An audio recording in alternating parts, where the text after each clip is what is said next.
Skate Talk Online, the ultimate figure skating resource.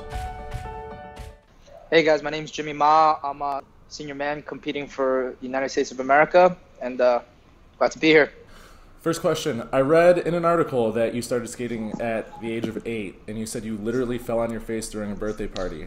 How did you get to the point that you wanted to do this seriously after an experience like that? So basically my mom, when I was a kid, really wanted to keep me busy just because I had so much energy, and she didn't want me to, go askew, right? So she just signed me up for everything.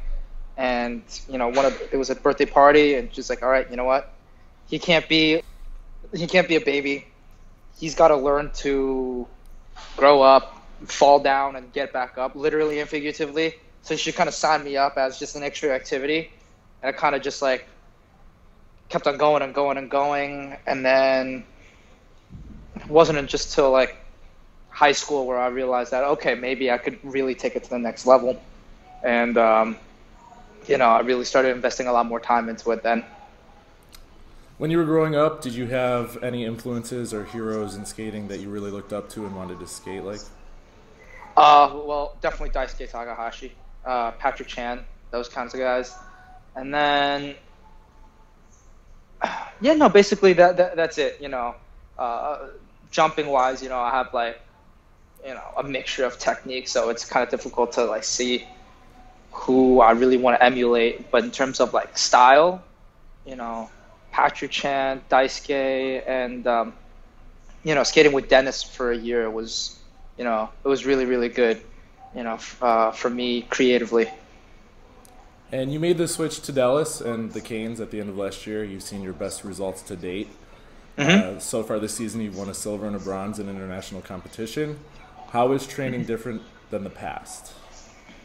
I would say that it's a little more structured.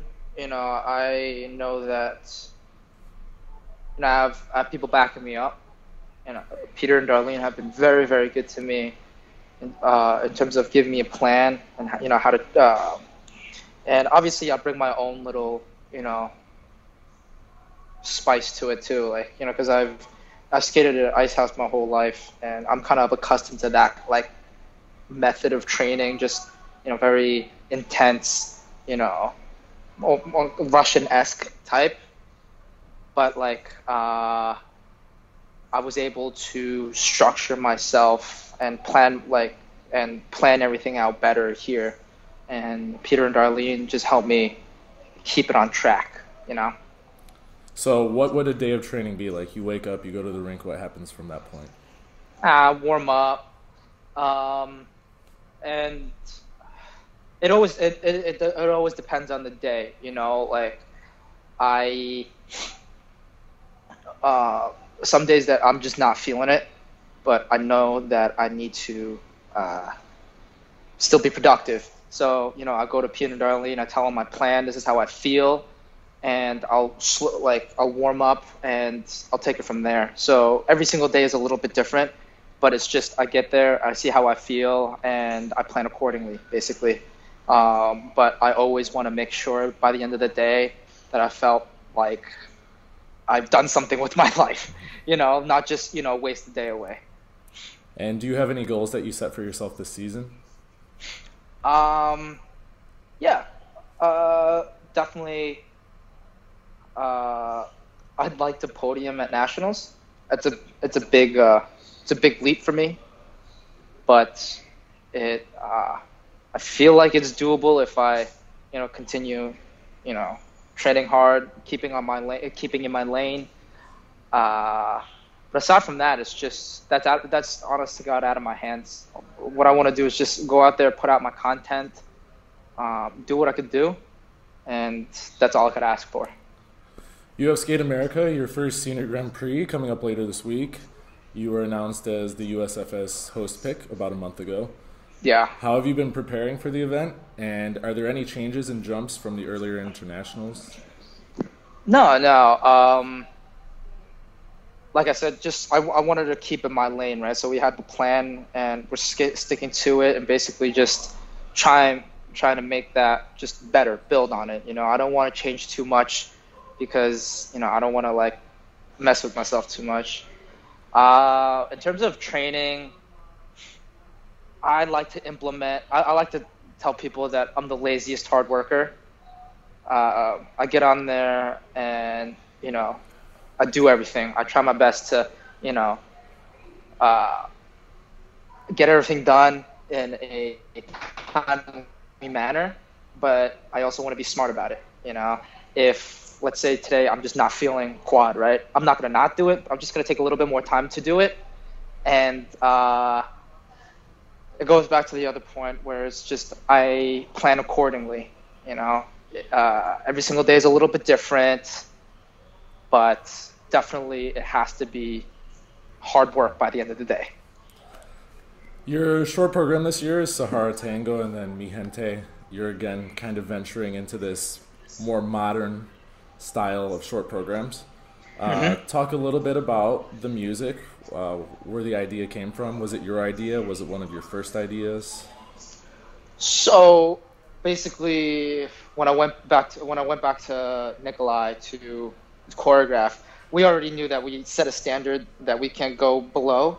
So that was already a little bit difficult. And obviously, it was a given that it couldn't be, like, it had to be more energy, but it had to be different enough, but not too different. And that was just a very difficult balance to find. And I kind of went into the mentality of kind of like when everybody's at the club and everybody's just tired. And then when they hear this piece of music, they're like, you know what, not tired anymore. We're getting back on the dance floor. That was the mentality behind it. But picking the music was, oh man, lots of screaming back and forth. You know, there were pieces where like it's too old, or it was just not culturally. The cultural influence wasn't as big, right? Nikolai like screamed at me. It was like, you know why it worked last year is because, you know, like an old guy like me knew what that music was, and, you know, some random guy from Siberia knew what it was, you know, so that's why it worked. And then you come here and you give me this shit music. I don't even know what it is. Like, what are you doing? I'm like, okay, calm yourself. We'll find something. Like, and then obviously last year, Despacito was huge, right? And then when I listened to it, I'm like, okay, this is nice. But then I thought people were just sick of that piece of music. And it was too boring, you know? There was no change in pace. It was just bleh. And I'm like, the next big Spanish song last year was Mi Gente, you know? And it's got a groovy beat. And it was popular, but it wasn't, like, played ad nauseum. So we went with that. And then Nikolai was like, all right, I have the perfect thing that will complement this. And I listened to Sahara Tango. I'm like, oh yeah, it does really work. And then we just kind of went from there. And choreographing was actually really fun. So 2 years ago, you skated to Eminem. Yes. You got a little bit of attention for that. Uh-huh. Then last year, obviously, turned on for what just blew up at Nationals. Yeah. I'm pretty sure it was the most watched video at Nationals, and it was an Olympic season, so that's pretty wild. Did you ever imagine that would happen? Did you have the idea that this was going to reach so many people? Absolutely not. No? Because, like, so I kind of, like, after I did Eminem, it was like, people were like, it was like cool, right? You know, like Twitter kind of blew a little bit, right? People were talking about it. And I was like, this is pretty cool, right? And, but then, like, kind of the scores were like a little bit, So the next year, you know, so spring of 2017, I went up to Nikolai and I was like, do you think we should take it like just a step backwards? Because, you know, obviously the audience loved it, but the judges were like on the fence. You know, some liked it, some didn't. So what are your ideas? Like, I really think we should, you know, take it a step back. He's like, no, we go straight ahead. Like, we go 5 steps forward. And I'm like, okay, you know what? You're the boss. You know what you know what you're doing. You have the experience.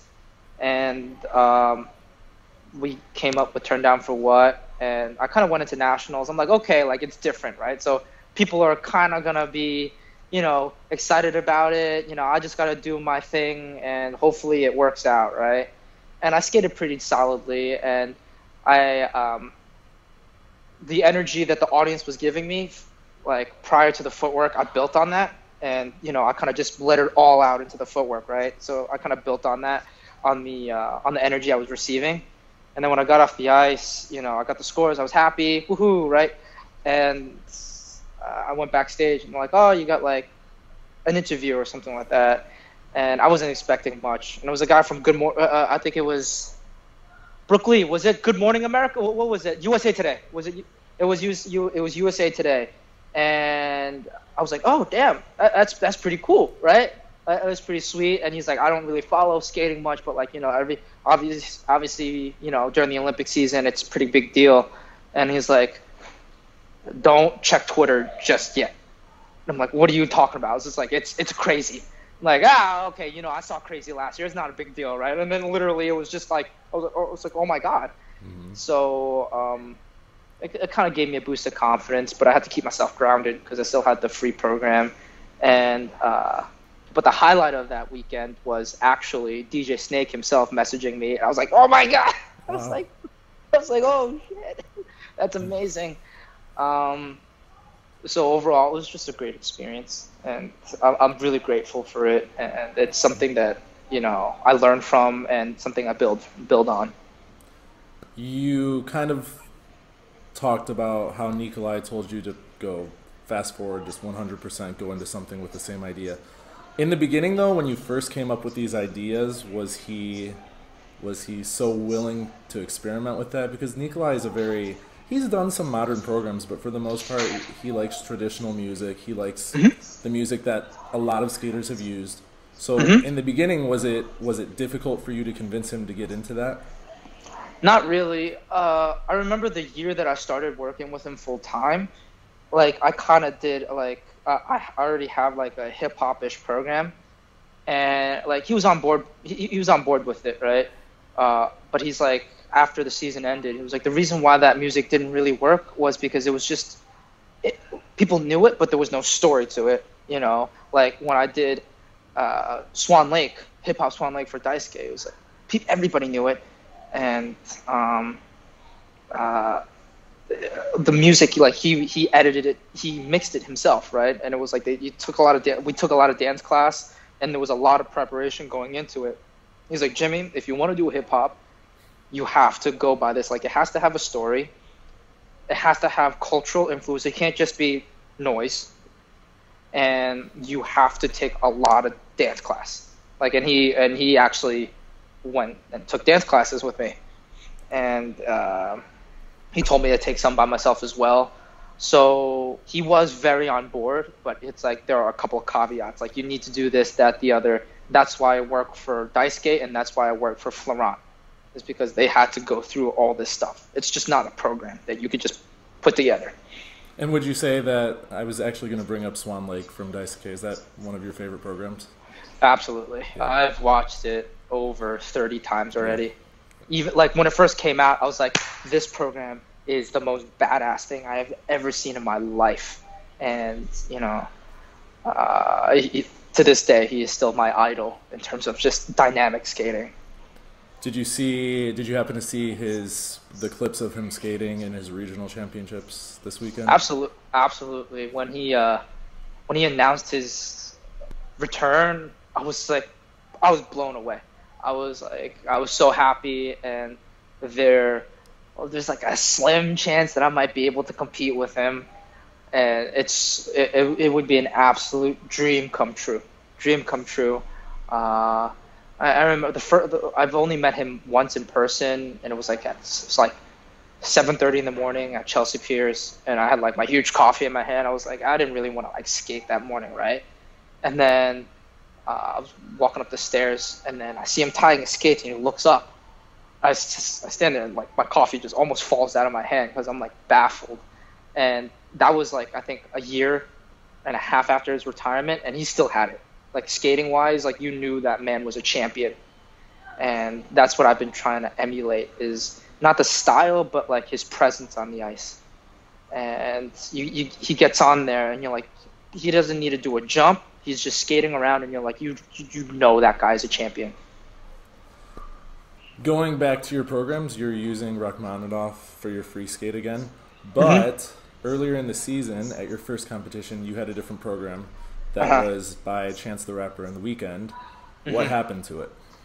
Okay, so that program I was very, very passionate about, and I loved because I love the weekend, and I kind of wanted to have a free program that was culturally very popular, but not as crazy, right?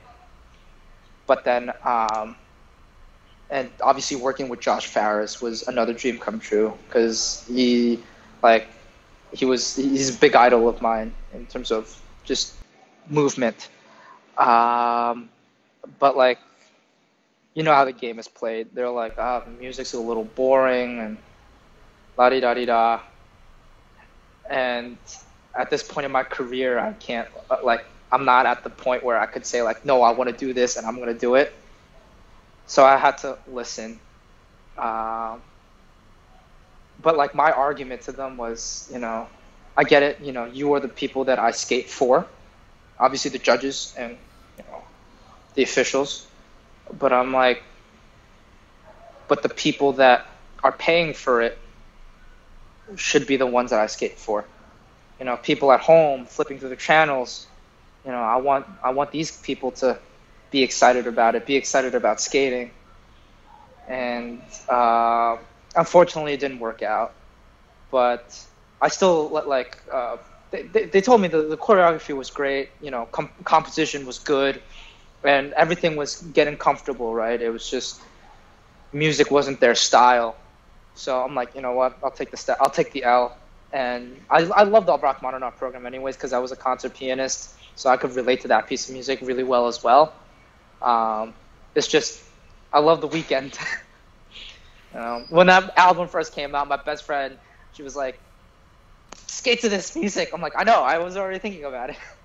So you have this one side, you have another side. Is there anything in between? Is there a different type of style that you haven't done yet, maybe that you're looking to do in the future?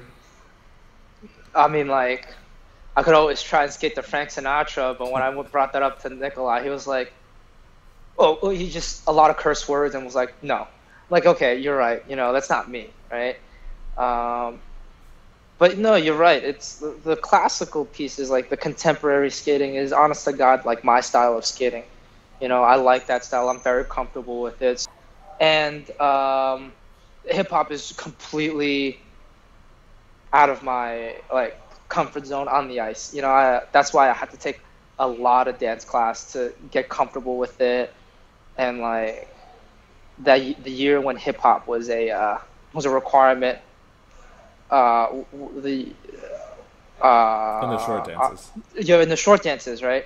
Um, you could tell that the pairs that really did hip hop off ice, and the people that just threw some arms together with some like upbeat music.